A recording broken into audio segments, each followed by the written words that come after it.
Hi friends. இன்னைக்கு சால மீன் தான் வாங்கிட்டு வந்திருந்தாங்க. நிலாலுக்கும், ஃபியானாகளுக்கும் சால மீன காட்டி குடுத்துட்டுருந்தேன். ஃபியானா வந்து அத கையில தொடுறதுக்கு ஆசையா இருந்துட்டு இருந்தா. "அம்மா எனக்கு வந்து சால மீன கையில தாங்க அம்மா" அப்படின்னு சொல்லி கேட்டுட்டு இருந்தா. நிலாலுக்கு குடுத்ததும் அவளும் வாங்க வந்தா. பின்ன ஃபியானாளுக்கு அவ கையில குடுத்தேன். 2 பேரும் அத வச்சு கொஞ்ச நேரம் விளையாடிட்டு இருந்தாங்க. ஒரு 20 சால இருக்கும். அந்த 20 சாலையும் ரூ. 150ன்னு சொன்னாங்க. ரொம்பவே நஷ்டம் தான் சால மீனு. அப்படியே கொஞ்ச நேரம் பிள்ளைங்களுக்கு மீனை காட்டி கொடுத்துட்டு நான் கழுவ ஆரம்பிச்சிட்டேன்.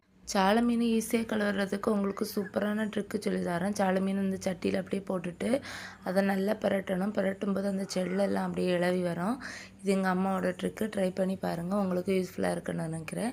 அதுக்கப்புறம் அதில் உள்ள செவில், குடல், அதோட வாலெல்லாம் கட் பண்ணி எடுத்துட்டா சால மீன் நமக்கு வந்து கழுவி ரெடி ஆயிரும். அப்படியே மீன் கழுவி முடிச்சது நிலால ஆண்டி குளிக்க ஊற்றிட்டு இருந்தாங்க. நிலாலும் ஜாலியாக குளிச்சுட்டு இருந்தா. ஃபியானா அடுத்து ஓடி வந்து அம்மா என்ன பசிக்குதுன்னு சொன்னால் அவளுக்கும் ஒரு குட்டி அச்சு முறுக்கு கொடுத்து அவளே சாப்பிட வச்சுட்டோம்.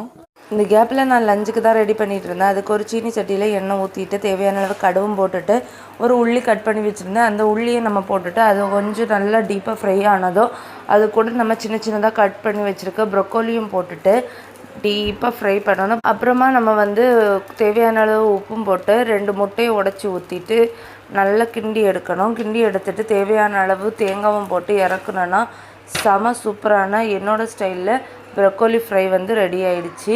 நீங்களும் இதை உங்கள் வீட்டில் செஞ்சு பாருங்கள், செம சூப்பராக இருக்கும். அதுக்கப்புறம் கேப்சிகத்தை வச்சு ஒரு ரெசிபி பண்ணியிருந்தேன். ரெசிபி பண்ணி முடித்ததுக்கப்புறமாட்டு இதுவும் ரொம்ப டேஸ்டியாக இருக்குது. இந்த ரெசிபியும் வேணும் உள்ளவங்க கமெண்ட் பாக்ஸில் மறக்காமல் கமெண்ட் பண்ணுங்கள். இந்த டிஷ்ஷு சோறுக்கு கூட ரொம்பவே நல்லா இருக்கும். அதுக்கப்புறம் மீனுக்கு தேவையான மசாலாக்கள் தான் ரெடி பண்ணிகிட்டு இருந்தேன். அதுக்கு மாங்காய், முருங்கைக்காய், அதுக்கப்புறம் மிளகாய், சின்ன சின்னதாக கட் பண்ணி வச்சுருக்க கருவேப்பிலை இதெல்லாம் சேர்த்து போட்டுட்டு அதுக்கப்புறமா நம்ம அரைச்சி வச்சுருக்க அந்த மசாலையும் அதுக்கு கூட போட்டு நல்லாவே கலக்கணும். ரொம்ப மிக்ஸ் பண்ணி நல்லா கலக்கிட்டு அரைச்சி வச்சுருக்க மசாலாவை நல்லா கலக்கின அப்புறம் தேவையான அளவு தண்ணியை ஊற்றிட்டு அடுப்பில் அப்படியே உப்பு போட்டு வச்சோம்னா மீன் கறி நல்லா கொதித்து சூப்பராக டேஸ்டியாக நல்லா கமன்னு மனம் இருக்கும்.